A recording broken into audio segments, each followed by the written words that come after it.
Tool support for test execution and logging. All the types of tools mentioned under this category are used in the implementation and execution part of the testing process. First, test execution tools. When people mention testing tool, test automation tool is the one that comes to mind. Test automation tool or test execution tool is a tool that can run tests for you automatically. So instead of executing a test procedure manually by hand, we would write the test procedure in a way that the computer will understand and the computer can execute it automatically. To write the test procedure in a way that the computer will understand would mean that we might need a specific language to write the test procedure, which in this case will be called test script. So a test script is a test procedure written using a scripting language. Such scripts would need to store the inputs that will be used by the script and maybe store the expected outcome as well. If the tool can compare the expected result versus the actual result, then the tool should usually provide a test log for each test run with the result of the test execution and test comparison.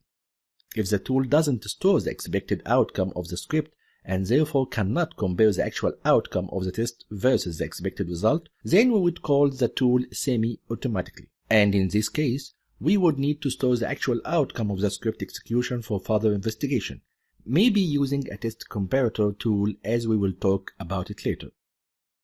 They can also be used to record tests and usually support a scripting language or GUI-based configuration for parameterization of data and other customizations in the tests. Although they can commonly referred to as testing tool, they are actually best used for regression testing, so they should be called regression testing tool rather than testing tool. A test execution tool most often runs tests that have already been run before.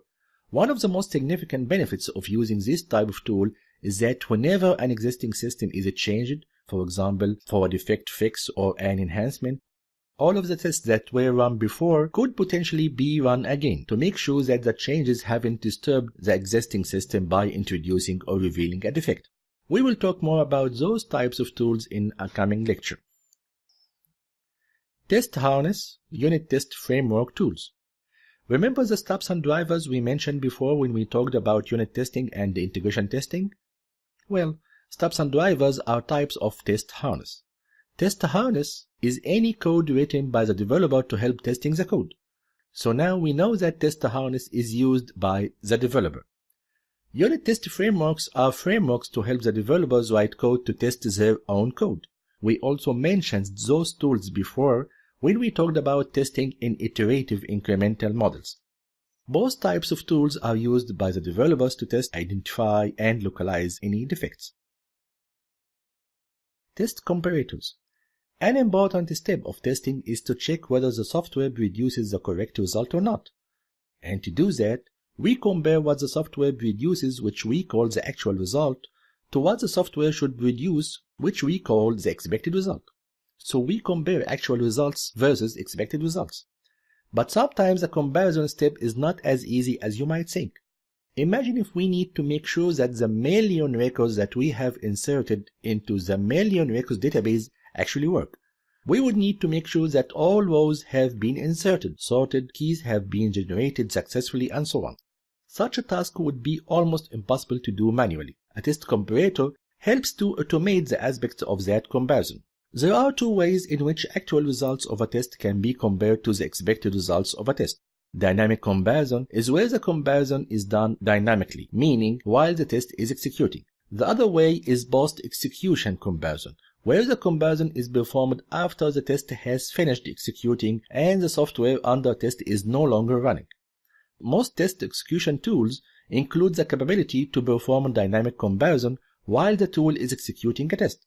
But we are talking here about standalone tools that can do post-execution comparison. I believe Microsoft Word has a feature of comparing two Word files. In this case, Microsoft Word can be considered as a test comparator tool. The result of the comparison could be stored somewhere for further investigation. Whether a comparison is dynamic or post-execution, the test comparator needs to know what the correct result is. This may be stored as part of the test case itself, or it may be computed using a test oracle. Coverage measurement tools. We have learned how to measure test coverage in a previous section, but do we actually do it manually? Thankfully not. Coverage tools are here for the rescue. Coverage measurement can be carried out using intrusive or non-intrusive methods. Non-intrusive methods typically involve reviewing code and running code. Intrusive methods, such as instrumenting the code, add extra statements into the code.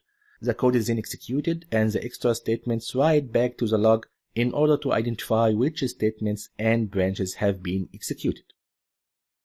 Security tools. Security testing tools are used to test the functions that detect security threats and to evaluate the security characteristics of a software. The security testing tool would typically be used to assess ability of the software under test to identify viruses, detecting intrusions such as denial of service attacks, simulating various types of external attacks, probing for open ports or other externally visible points of attack, identifying weaknesses in password files and passwords, security checks during operation, for example, checking integrity of files, and intrusion detection, such as checking results of test attacks. Thank you.